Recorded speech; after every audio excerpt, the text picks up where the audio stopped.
Assalamualaikum warahmatullahi wabarakatuh. Salam sejahtera bagi kita semua.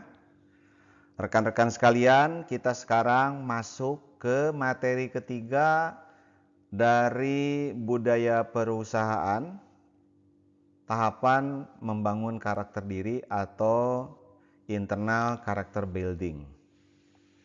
Pada materi ketiga ini kita akan sama-sama bahas ya tentang achievement orientation atau orientasi pada pencapaian dan adaptability atau adaptabilitas, yaitu kemampuan menyesuaikan diri. Nah, ini merupakan nilai inti dari Rumah Sakit Harapan Mulia yang ketiga dan keempat. Ya, jadi semua nilai di Rumah Sakit Harapan Mulia itu ada 6, ini adalah yang ketiga dan keempat. Dari Rumah Budaya Perusahaan Rumah Sakit Harapan Mulia, kita lihat bahwa materi yang ketiga ini, yaitu orientasi pada pencapaian, adalah merupakan pilar kedua dari bangunan rumah budaya ini. Nah, orientasi pada pencapaian ini, pertama kita berbicara tentang hasil. Ya, tentunya kita sepakat ya, apapun dari upaya kita, apapun dari proses kita, apapun dari ikhtiar kita, pada akhirnya yang diukur adalah hasilnya. Kita boleh bercerita tentang proses yang panjang, sulit dan sebagainya, tapi kalau tidak menghasilkan, tentunya menjadi pertanyaan. Demikian juga di tempat kerja. Apabila atasan mau melihat seberapa kita ini kinerjanya bagus, tentu saja diukur dari hasilnya. Ya, memang kalau kita perhatikan, hasil itu biasanya diukur oleh orang yang lebih tinggi posisinya dari kita. Ya, seperti contoh misalkan orang tua terhadap anak gitu ya. Mau lihat hasil belajarnya bagaimana? Kalau di tempat kerja, atasan terhadap bawahan. Atasan mau lihat hasil kerja bawahannya seperti apa. Demikian juga dalam urusan keyakinan. Tuhan itu akan melihat seberapa kesuksesan seseorang itu adalah dari hasilnya. Nah, biasanya hasilnya itu memang adanya di akhir, ya. Tapi bukan berarti proses tidak penting. Proses adalah urusan kita. Ikhtiar itu, usaha itu adalah memang yang harus maksimal kita lakukan. Nah, meskipun nanti hasilnya tergantung yang menilai, tergantung yang mengukur.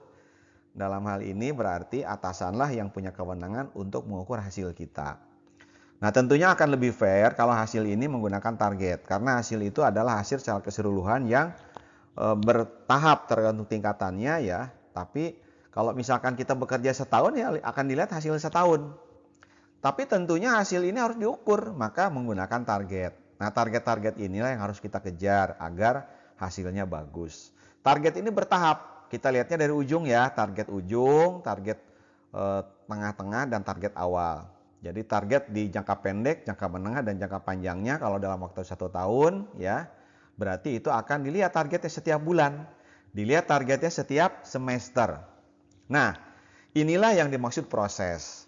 Jadi, rekan-rekan sekalian, kita ini harus maksimal dalam proses.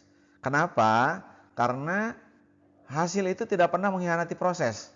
Ya, kalau prosesnya tuh sungguh-sungguh, kalau prosesnya sudah sebaik mungkin, insya Allah hasilnya juga sebaik mungkin.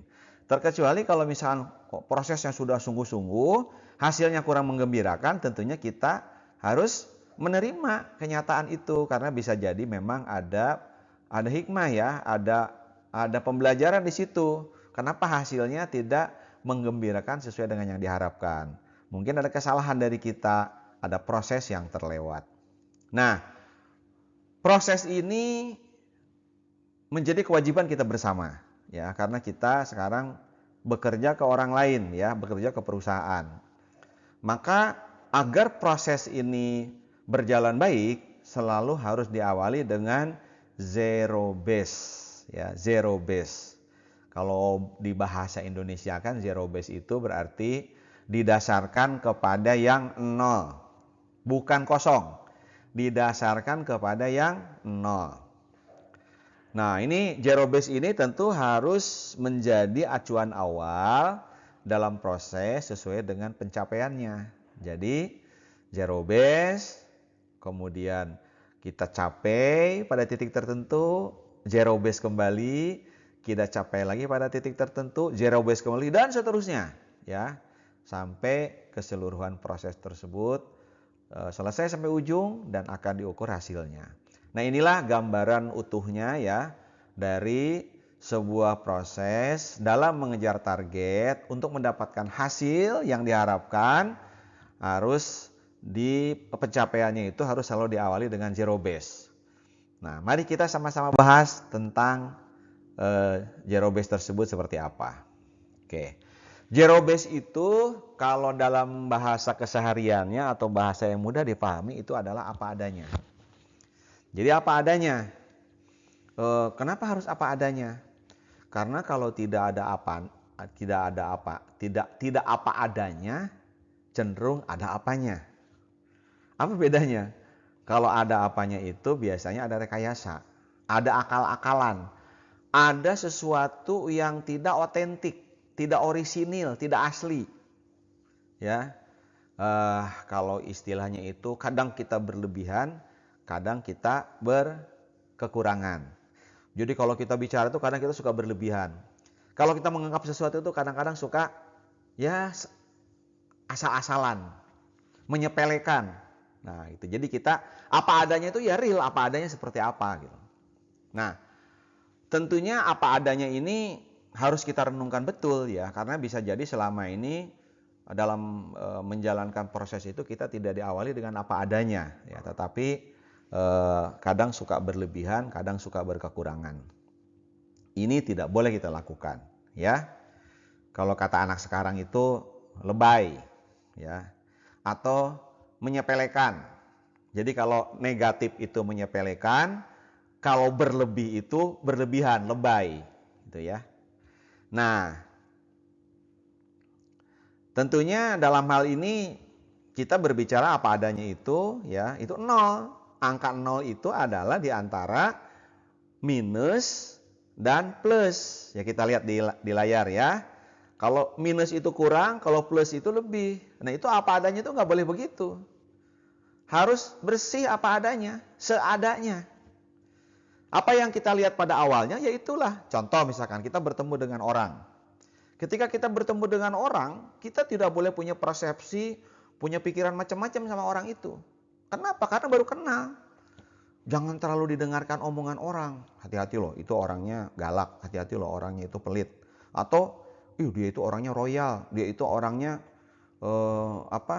suka senang bagi-bagi. Nggak usah dipikirkan. Sudah apa adanya aja. Nanti kita akan tahu. Positif dan negatifnya kita akan tahu seiring berjalannya waktu. Nah, itulah pentingnya kita apa adanya. Nah, teman-teman sekalian, sebelum sampai kepada bagaimana kita apa adanya ya, kita akan simak dulu sebuah cerita ya, sebuah kisah. Suatu pagi, seorang wanita yang hendak mengikuti tes wawancara untuk posisi manajer sebuah perusahaan terkenal, membawa serta anaknya yang masih usia sekolah dasar ke perusahaan tersebut. Karena masih ada waktu, mereka terlebih dahulu sarapan di sebuah taman samping gedung. Mengejutkan, selesai makan, wanita tersebut malah membuang sampah tisu bekasnya. Hal ini dilakukan karena ia melihat seorang kakek tua berpakaian sederhana sedang memotong ranting tak jauh dari tempatnya duduk. Nah, ini kita coba lihat ya, ini kenapa perempuan itu seperti itu. Habis makan, ya, kemudian tisu bekas makannya itu dibuang aja begitu. Karena melihat ada seorang kakek tua yang sedang memotong ranting di tak jauh dari tempat duduknya. Mungkin dia berpikir bahwa itu kakek itu tukang bersih-bersih gitu loh. Sehingga ya udah dibuang aja gitu. Ngapain repot-repot gitu ya. Karena toh ada yang bersihkan itu. Nah, kakek tua itu menghampiri dan memungut sampah tisu tersebut lalu membuangnya ke tong sampah. Tak disangkanya, sekali lagi sang wanita membuang kembali sampah tisunya tanpa sungkan. Kakek tua itu dengan sabar tetap memungut dan membuang tisu tersebut ke tempat sampah. Sambil menunjuk ke arah sang kakek, wanita itu lantang berkata pada anaknya, "Nak, kamu lihat kan, kalau tidak sekolah dengan benar, nanti masa depan kamu cuma seperti kakek itu, jadi tukang sampah yang memunguti sampah orang lain." Jelas? Mendengar hal itu, sang kakek mendekat dan menyapa wanita tersebut. "Permisi, ini merupakan area pribadi perusahaan. Bagaimana Anda bisa masuk ke taman ini?" Si wanita menjawab, "Saya adalah calon manajer yang dipanggil oleh perusahaan ini." Jadi rupa-rupanya wanita ini akan diinterview, ya, akan diwawancara untuk menjadi manajer di perusahaan tersebut. Ya.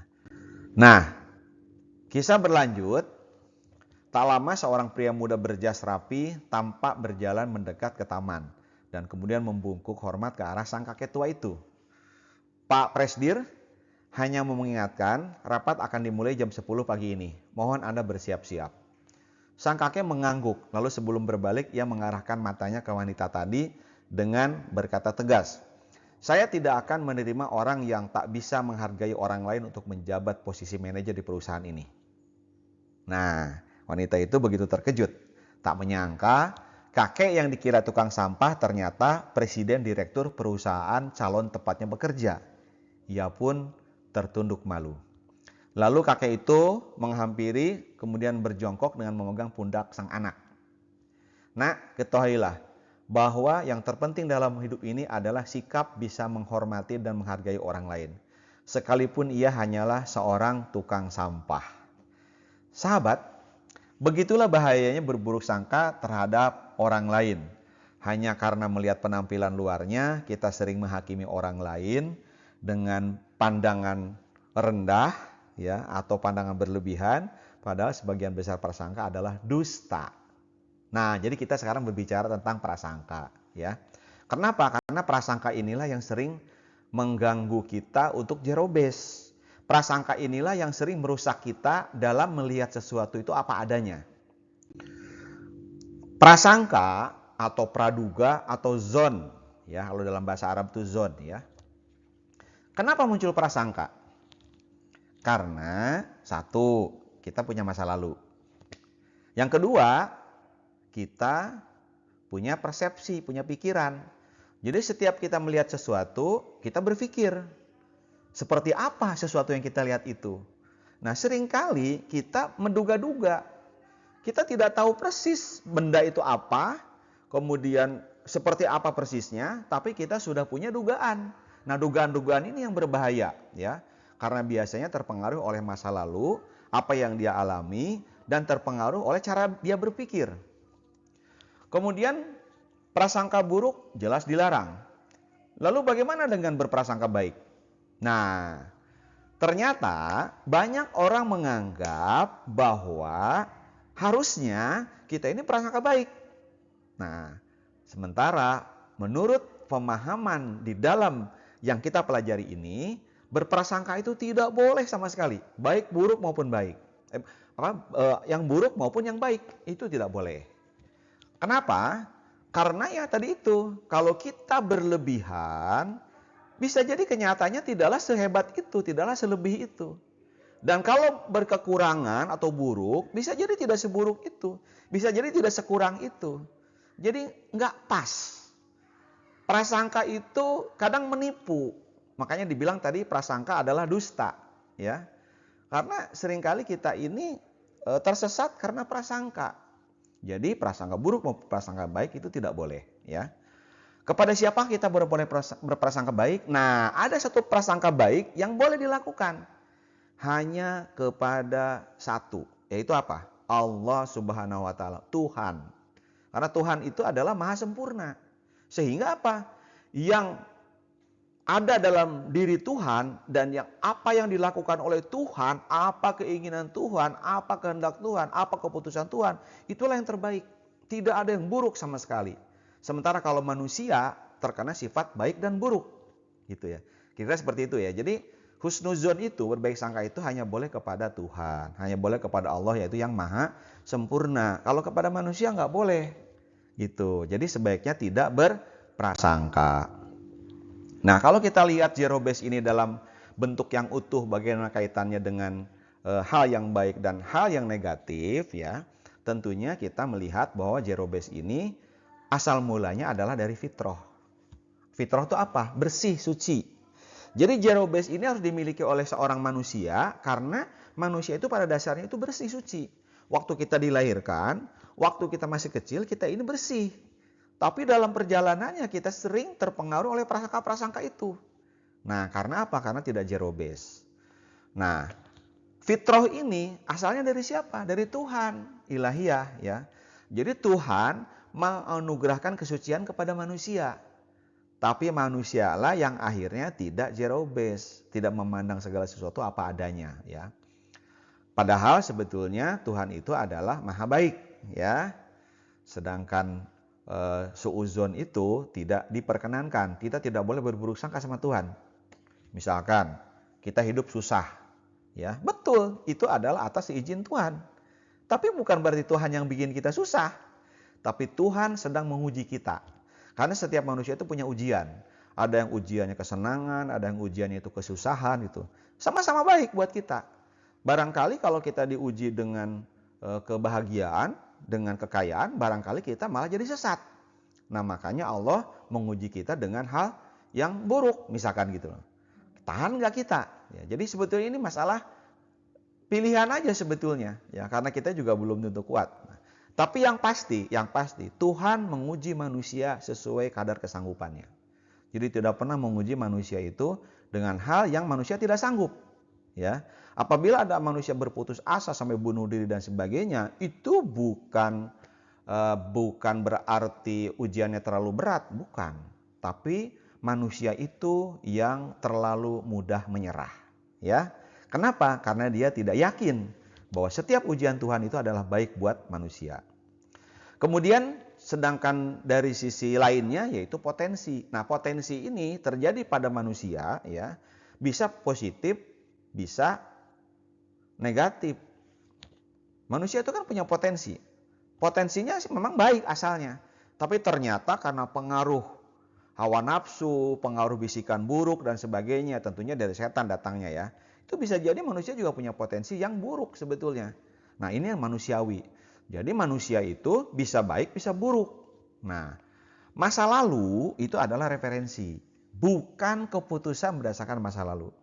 Jadi masa lalu itu sekedar referensi, sekedar catatan saja. Bahwa dulu kita pernah ditipu, dulu kita pernah dikerjain orang, dulu kita pernah dibohongin orang, dulu kita pernah difitnah, dulu kita pernah dianiaya. Ya, bahkan bisa jadi dulu kita pernah dibahagiakan orang, kita pernah dikasih orang, pernah dimanjakan orang, pernah diperlakukan baik oleh orang. Itu catatan masa lalu. Nah, sehingga catatan ini penting sebetulnya untuk berkaca kepada diri bagaimana kita ke depan lebih baik. Nah, sementara masa depan itu adalah pemberdayaan. Jadi sebetulnya teman-teman sekalian, kita tuh jalan ke depan. Mundur itu sekali-sekali saja. Nengok ke belakang itu kan sekali-sekali saja. Sama seperti mobil, ada kaca spionnya. Kaca spion dalam maupun kaca spion luar atau motor misalkan, kaca spion. Itu kan kita tengok sekali-sekali aja. Untuk apa? Untuk memastikan bahwa posisi aman, gitu loh. Dari belakang jangan sampai kita tiba-tiba belok nanti ditabrak orang, atau kita mau nyalip tahu-tahu yang di belakang mau nyalip juga. Begitu juga kehidupan kita. Sesekali saja kita lihat masa lalu sebagai referensi bagaimana apabila pernah gagal di masa lalu itu jangan sampai terulang kegagalannya. Tapi yang terpenting dalam hidup ini adalah masa depan. Bahwa setiap manusia punya masa depan dan disitulah kesempatan pemberdayaan. Nah, zero base ini berada di tengah-tengah, yaitu apa adanya. Ya. Jadi kalau misalkan kita ketemu dengan seseorang, jangan terlalu didengarkan tentang keburukan orang itu. Sebagai catatan boleh-boleh saja, tapi kita tetap harus berlaku baik kepada orang, gitu ya. Sambil kita pelajari, hati-hati, waspada, ya. Ya bisa jadi memang bisa jadi betul bisa jadi gitu. Omongan orang tuh bisa jadi. Bisa jadi tipe orang seperti itu, misalnya ini, ketemu dengan orang yang berewokan misalnya gitu ya. Kita kan kadang-kadang kita punya pandangan negatif karena mungkin masa lalu kita pernah diperlakukan buruk oleh orang yang berewokan misalnya gitu. Tapi kan kita tidak boleh menganggap bahwa setiap orang berewokan itu jahat kan? Enggak boleh. Kenapa? Karena selalu ada kesempatan untuk lebih baik. Ya, mungkin hanya satu orang aja di masa lalu yang berewokan orang jahat ya. Bisa jadi ada orang klimis juga jahat gitu kan, yang kita tidak tahu apa yang akan terjadi di masa yang akan datang. Jadi kita tidak boleh tertipu oleh kita memandang sesuatu. Nah, jadi teman-teman sekalian, kita itu tidak boleh husnuzon, ya. Tapi juga tidak boleh suuzon. Nah, lihat di gambar, ya. Jadi kalau kepada Allah, kepada Tuhan itu harus husnuzon. Tapi kalau kepada manusia tidak boleh berprasangka buruk, tidak boleh juga berprasangka baik. Karena prasangka buruk bisa membuat kita ini selalu curiga sama orang. Selalu curiga sama sesuatu. Sedangkan prasangka baik, kita ini seringkali tertipu, seringkali terjebak karena kita menganggap itu baik, bahkan berlebihan, nggak taunya itu adalah tidak baik buat kita. Jadi kalau tidak suka, jangan berlebihan. Tapi kalau suka juga, jangan berlebihan. Nah itulah yang dimaksud dengan apa adanya. Nah kalau sudah zero base begini, kita enak. Jadi setiap kali kita mencapai sesuatu, ya sudah zero base saja apa adanya. Kemudian kita mencapai lagi apa adanya, mencapai lagi apa adanya. Nah yang kedua, selain zero base ya, dalam rangka proses ini mengejar target menuju hasil yang diharapkan, itu adalah perlu konsistensi. Perlu konsistensi. Kita lihat di gambar ya, konsistensinya karena hasilnya naik terus, maka konsistensinya juga harus semakin ditingkatkan.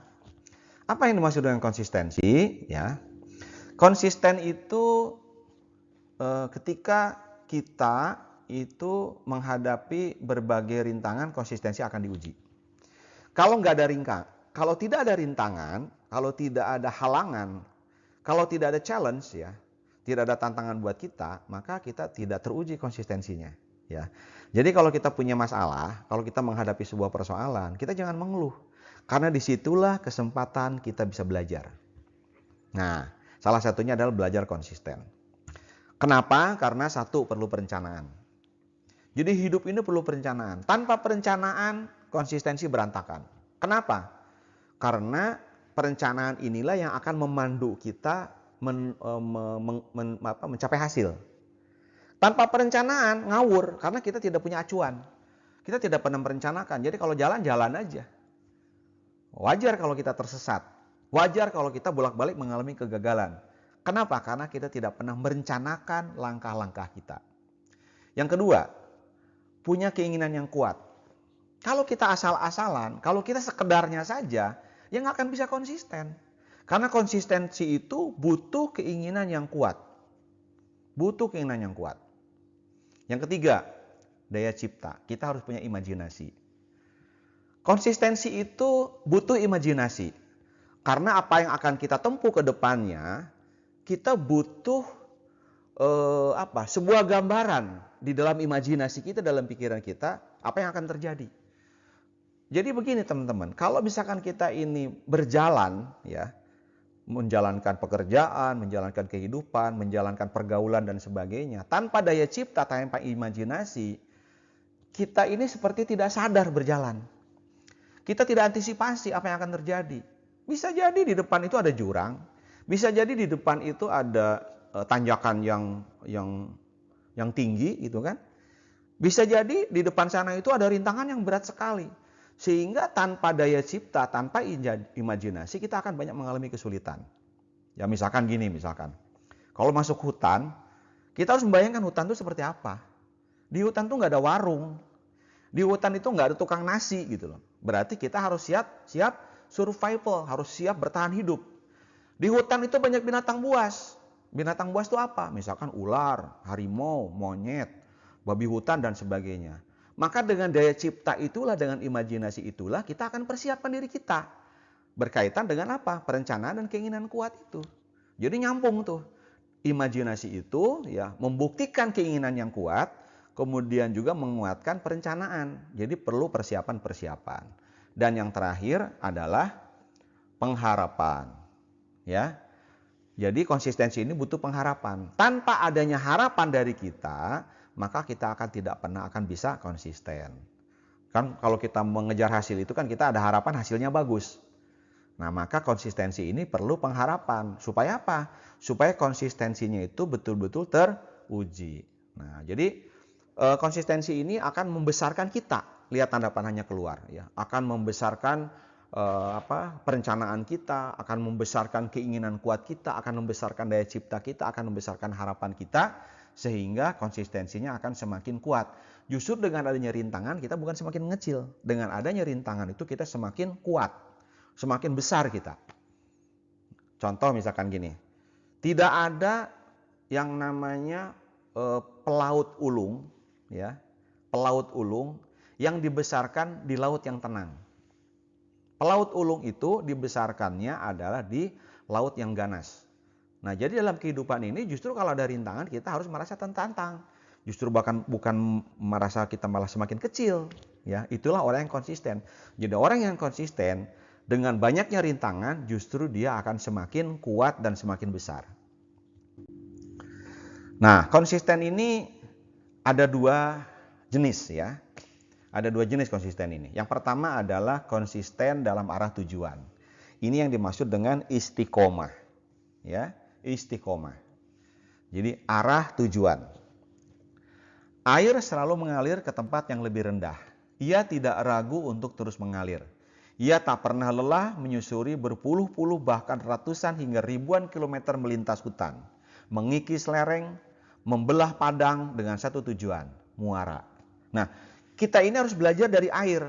Air yang punya prinsip sederhana, itu segitu hebatnya. Coba air ditahan. Dia akan menabrak apapun. Lihat waktu banjir bandang. Apapun akan dilibas. Nah, orang yang konsisten dalam arah tujuan itu seperti itu.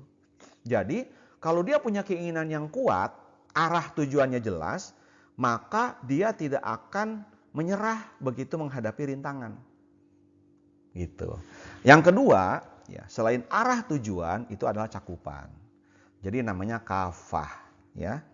Kenapa cakupan? Karena konsistensi itu bukan kaku.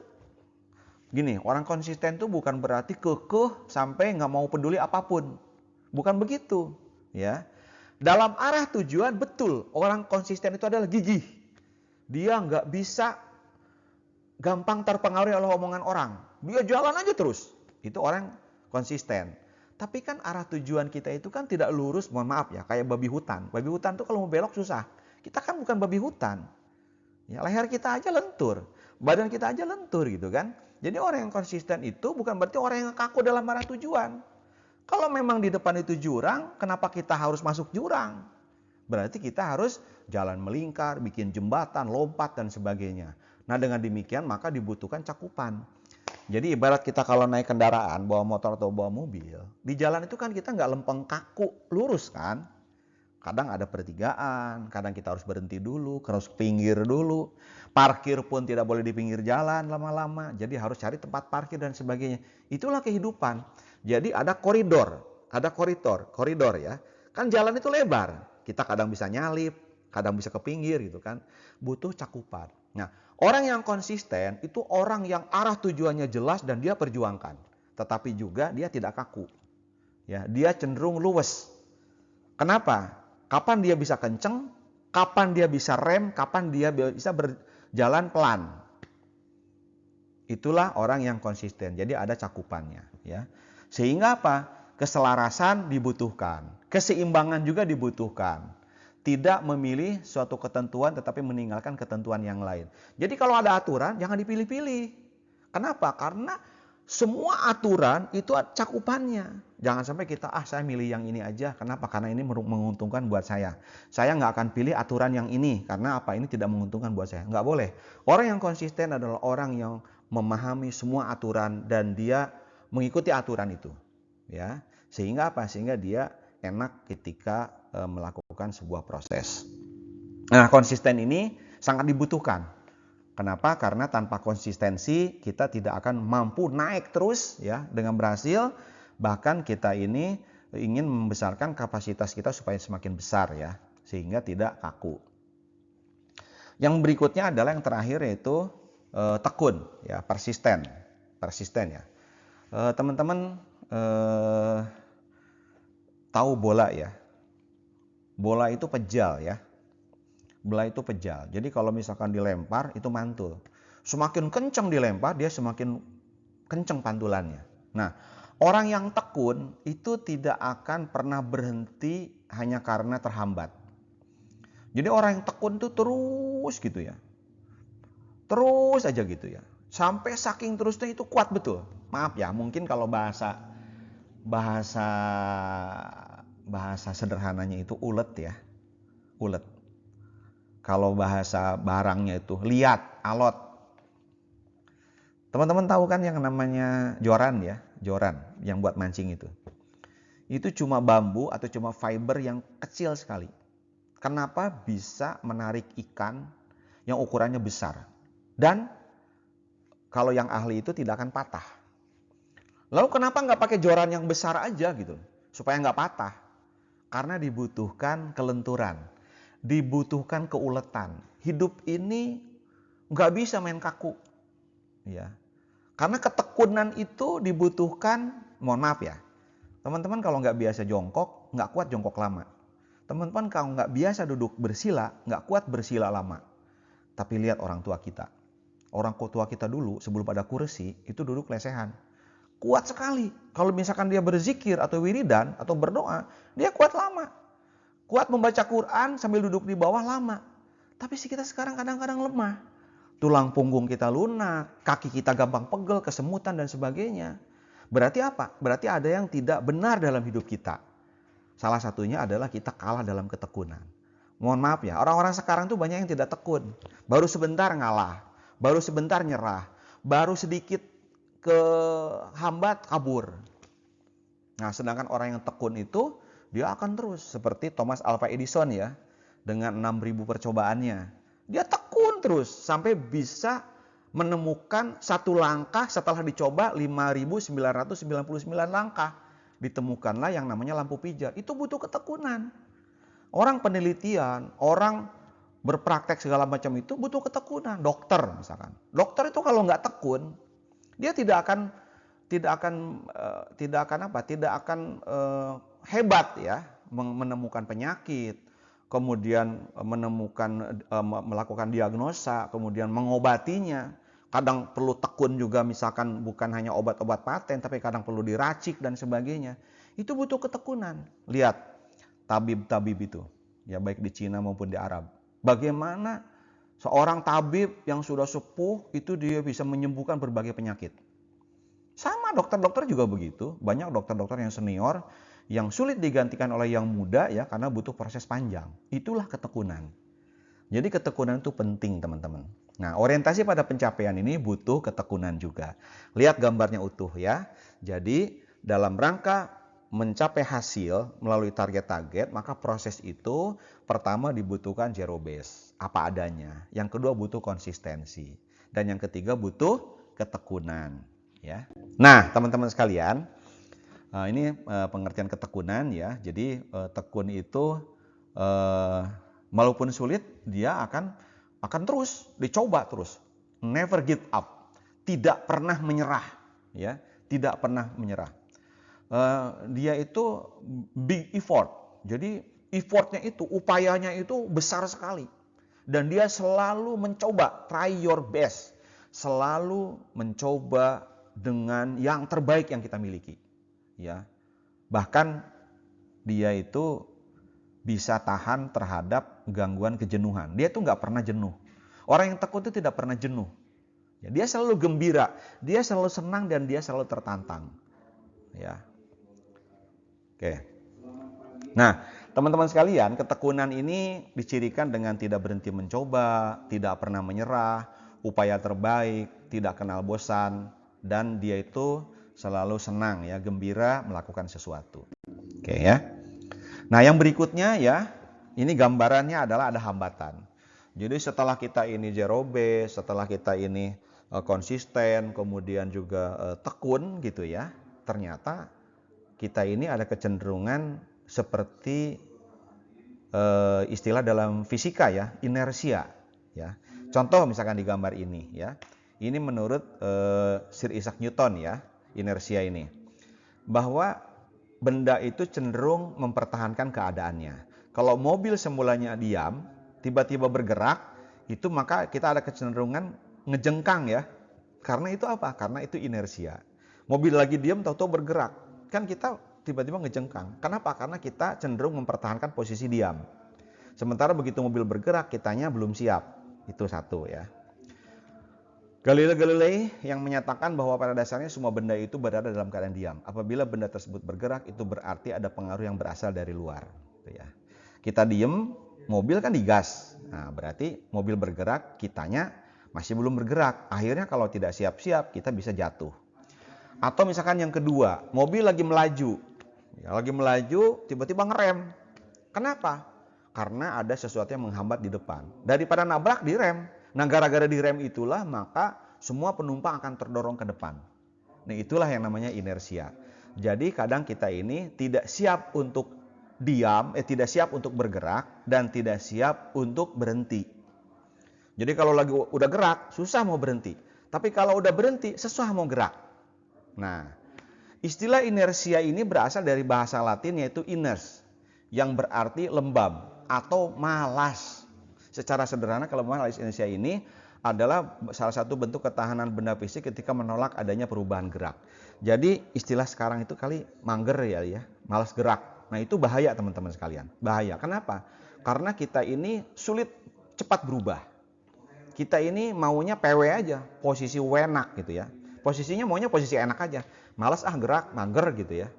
Jadi kita ini cenderung pemalas. Kalau hujan, kalau misalkan cuaca mendung, kalau misalkan anginnya lagi semilir, enaknya udah di kamar aja, diselimutin dan sebagainya gitu, tidur gitu ya. Padahal justru yang sehat itu adalah gerak, yang sehat itu adalah olahraga dan sebagainya ya. Nah, ini jadi inersia ini akan muncul di setiap kita, contoh misalkan zero base itu sering kali terganggu ya. Kenapa? Karena suka ada gangguan-gangguan sehingga kita ini cenderung diganggu oleh inersia, rasa malas ya. Sehingga mau mencapai itu malas, apalagi makin tinggi. Coba deh kalau kita naik tangga, makin ke atas kita makin malas. Manjat pohon, makin tinggi makin berat gitu ya. Karena memang ada kecenderungan, salah satunya godaan adalah dari gaya gravitasi. Jadi ada yang cenderung selalu narik ke bawah. Selalu kita ini untuk tidak melakukan apapun. Itu harus waspada teman-teman. Jadi kalau misalkan ada sesuatu yang membuat kita ini malas bergerak, singkirkan cepat. Kenapa? Karena itu akan mengganggu produktivitas kita. Akan mengganggu usaha kita untuk mencapai hasil yang terbaik. Ya. Barang siapa yang dua harinya, hari ini dan kemarin sama, maka ia telah merugi. Barang siapa yang harinya lebih jelek dari hari-hari sebelumnya, maka ia tergolong orang-orang yang celaka. Ya. Dan dalam hadis riwayat Bukhari ya, disebutkan bahwa sesungguhnya setiap amalan tergantung pada akhirnya. Apa maksudnya? Yaitu tadi hasilnya ya. Kenapa hasilnya dipermasalahkan? Karena pasti ada proses yang salah. Sehingga apa? Sehingga karena kita tidak tahu kapan akhirnya, maka kita harus selalu siap bahwa akhir itu adalah setiap hari. Makanya kenapa kita berdoa pagi-pagi supaya lancar urusannya sampai sore. Kenapa? Karena bisa jauh sore itu selesai urusannya. Gitu. Sehingga apa? Untuk kaitannya dengan nasihat-nasihat seperti ini kita perlu renungkan. Kenapa? Kita harus best effort. Harus selalu melakukan yang terbaik. Willing to do more. Kita harus selalu berkeinginan untuk melakukan yang lebih. Ya, jangan cepat berpuas diri. Oke. Yang berikutnya ya, yaitu adaptabilitas. Adaptabilitas ini adalah kemampuan menyesuaikan diri. Ya. Kualitas kemampuan menyesuaikan diri dengan kondisi baru. Jadi kita harus sadar bahwa perubahan itu adalah sebuah keniscayaan. Perubahan itu pasti ada. Dan kita perlu menyesuaikan diri dengan adanya perubahan terhadap kondisi baru itu. Yang kedua, kapasitas yang dimodifikasi untuk kegunaan dan tujuan baru. Jadi banyak hal-hal yang baru sebetulnya yang kita perlu penyesuaian. Kalau kita tidak mau berubah, tidak mau menyesuaikan diri dengan sesuatu yang sudah berubah itu, maka kita akan berat ya. Bagaimana kita mengejar hasil yang terbaik. Nah, kemampuan menyesuaikan diri ini pertama ada terkait perubahan. Ya, semua akan berubah. Ya, hidup ini akan berubah pasti. Yang tidak berubah cuma satu, apa? Perubahan. Semua akan berubah dan yang tetap itu cuma satu, yaitu apa? Perubahan. Jadi kemampuan menyesuaikan diri ini diperlukan karena akan selalu terjadi perubahan. Yang kedua adalah adanya ide baru. Ide baru itu penting supaya apa? Supaya kita ini selalu lebih baik ya. Kalau tidak punya ide baru, ditiru orang, habis kita. Maka butuh ide-ide baru. Dan untuk ide-ide baru itu kita harus bisa menyesuaikan diri. Kemudian yang ketiga, tantangan, ya. Hidup ini memang penuh tantangan. Hidup ini sendiri masalah sebetulnya, ya. Jadi jangan berharap hidup nggak punya masalah atau hidup nggak punya tantangan. Yang justru yang membuat kita kuat itu adalah tantangan. Maka dalam menghadapi setiap tantangan itu butuh kemampuan menyesuaikan diri. Yang keempat, pendekatan, ya. Kemampuan menyesuaikan diri ini butuh pendekatan-pendekatan. Jadi kita jangan kaku. Kalau dulu misalkan kita bisa dengan galak sehingga orang nurut sama kita. Dalam satu keadaan bisa jadi tidak bisa kita dengan cara-cara yang keras. Tapi kita harus mencoba dengan cara-cara yang lembut, dengan cara-cara yang luwes dan sebagainya. Sehingga butuh pendekatan yang beragam. Nah, inilah pentingnya kemampuan menyesuaikan diri. Kemudian yang berikutnya adalah kemampuan menyesuaikan diri terkait dengan situasi dan kondisi. Jadi kita juga tidak boleh ingin situasi dan kondisi itu sesuai dengan maunya kita. Karena kita akan berada dalam situasi dan kondisi yang berbeda-beda atau berubah-berubah, ya. Pertama adalah kemampuan mengatur emosi. Jadi teman-teman emosinya harus stabil. Ingat di kecerdasan emosional, ya. Teman-teman harus melatih empati. Harus melatih diri ketika bergaul, ketika bersosialisasi, ya. Pertama adalah harus pandai mengatur emosi. Ya. Yang kedua, dalam menyesuaikan diri itu selain emosi adalah harus bisa mengatur pikiran. Karena kita itu tidak bisa mengendalikan pikiran orang. Tidak semua orang bisa kita kendalikan. Yang bisa itu adalah kita kendalikan pikiran kita sendiri. Maka kita harus pandai-pandai, ya, memikirkan sesuatu, ya, tentang dampaknya, tentang akibatnya, tentang apa yang kemungkinan akan terjadi dan sebagainya. Itu ada dalam pikiran kita. Dan yang ketiga adalah jaga perilaku, ya. Karena kalau kita perilakunya itu tidak diatur, ya, maka kita akan sulit menyesuaikan diri. Karena bisa jadi orang bisa tidak terima dengan perilaku kita. Ya, kita biasa bicara keras, satu waktu perilaku kita, omongan kita harus mungkin lebih pelan suaranya, gitu ya. Tapi kadang-kadang kita juga perlu suara yang keras, jangan bisik-bisik terus gitu loh. Jadi emosi, pikiran dan perilaku itu harus kita atur. Punya kita sendiri harus kita atur, ya. Syukur-syukur kita bisa satu waktu nanti punya kemampuan untuk membantu mengatur emosi orang, membantu mengatur pikiran orang, gitu ya, atau membantu mengatur perilaku orang. Itu lebih baik, ya. Tapi sebelum mengatur emosi, pikiran, perilaku orang lain, kita harus mampu mengatur emosi, pikiran dan perilaku diri kita sendiri. Nah, menyesuaikan diri ini tentunya terkait dengan tiga hal tadi itu, ya, pikiran, emosi, dan perilaku. Dan ini tiga hal yang harus dikendalikan dari diri kita. Nah, adapun dalam tahap perubahan ini tentunya kita ada beberapa tahapan, ya. Dari mulai tahap pertama itu adalah dari pra-perenungan dulu. Jadi perubahan itu tidak pernah terjadi mendadak, ya, kecuali ada kejadian dahsyat, ya, misalkan bom meledak. Itu pun bom pun dirancang, ya.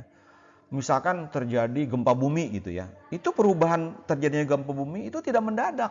Cuma kitanya aja nggak tahu. Ada patahan lempengan bumi, ada letusan yang magma dari perut bumi itu nonjok-nonjok terus, kita nggak tahu. Kita tahunya itu cuma bergetar sedikit, bergetar. Padahal itu sebetulnya ada cikal bakal dari gunung meletus sebetulnya. Jadi tidak ada perubahan yang mendadak. Butuh perenungan, butuh persiapan, butuh tindakan, butuh pemeliharaan, dan akhirnya perubahan. Jadi nggak usah khawatir teman-teman, tidak ada perubahan yang mendadak. Kitanya saja yang seringkali tidak siap menghadapi perubahan, jadi kaget gitu, ya.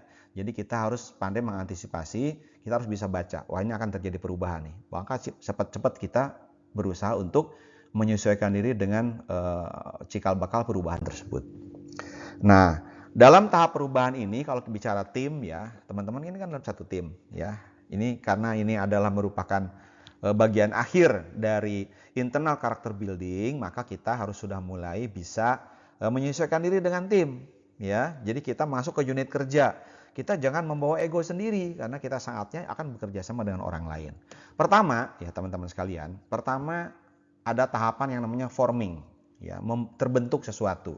Nah, kita ini harus mempelajari tentang yang lain. Masuk ke unit kerja itu kita harus pelajari orang-orang. Orang-orangnya seperti apa. Aturan di sini seperti apa. Alur kerja seperti apa. Target pekerjaan seperti apa. Tujuan unit itu apa, segala macam. Jadi forming. Semua orang begitu masuk ke dalam satu tim itu begitu. Jadi terbentuk dulu, ya, terbentuk dulu. Ada formingnya dulu, ya. Kemudian setelah forming ya, sehingga individu itu bergabung dalam satu tim itu siap gitu ya, maka akan ada storming. Storming itu badai ya. Jadi kalau kita masuk ke dalam lingkungan baru itu biasanya suka ada gangguan, ada guncangan, ada gesekan, ada benturan biasanya. Itu biasa. Tahapannya memang selalu begitu. Biasanya kita ini suka menantang yang lain atau orang lain menantang kita. Emang kamu orang baru bisa apa gitu loh. Kita juga begitu. Ini orang lama emang bisa kerja apa gitu loh. Ya, sehingga adanya perbedaan cara berpikir sehingga timbul konflik dan kekacauan dalam upaya mencapai tujuan. Itu biasa ya seperti itu. Nah, tahapan yang ketiga adalah bekerja dengan yang lain itu agar menjadi norming. Norming itu berarti sesuai aturan ya. Jadi udah sesuai dengan aturan. Jadi normal. Nah, jadi setelah storming itu nanti akan normal. Jadi tenang aja teman-teman, kalau ada guncangan di unit kerja nanti akan normal. Sehingga masing-masing bisa saling menyesuaikan diri. Nah, kenapa? Karena sudah sesuai dengan aturan-aturan yang ada. Dan yang terakhir adalah performing. Jadi penampilannya baru bagus. Jadi unit kerja itu, timnya jadi bagus, itu butuh proses. Dari forming, storming, norming, baru performing. Sehingga menjadi satu kesatuan. Dan terbangunnya sistem yang bekerja secara produktif dan efisien. Kira-kira seperti itu tahapannya teman-teman ya. Jadi udah tahu ya tahapannya. Jadi ini saya sekarang tahap apa nih? Saya baru nih. Kalau baru berarti lagi ngebentuk nih. Gesekan nih. Berarti tahap storming. Wah, kelihatannya udah ada tanda saling pengertian ya. Itu udah mau norming tuh. Dan ketika sudah kompak, baru tuh sukses tim. Kira-kira seperti itu tahapannya ya.